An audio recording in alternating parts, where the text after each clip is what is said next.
શારીરિક રીતે તંદુરસ્ત, માનસિક રીતે મજબૂત અને ભાવનાત્મક રીતે સંતુલિત બનાવીશ.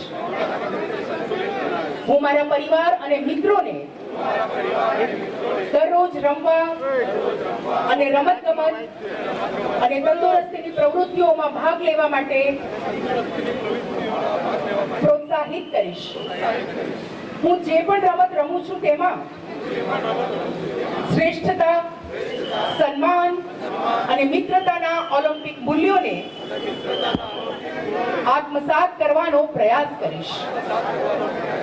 જેઓ હમણાં આપણે પ્રતિજ્ઞા લીધી છે, પ્રતિજ્ઞાને જરૂરથી પાલન કરીશું, અમલમાં લાવીશું. અને હવે સમય ગુજરાતીમાં શેર બજાર શીખવા માટે આજે જ નીચે આપેલા નંબર પર સંપર્ક કરો.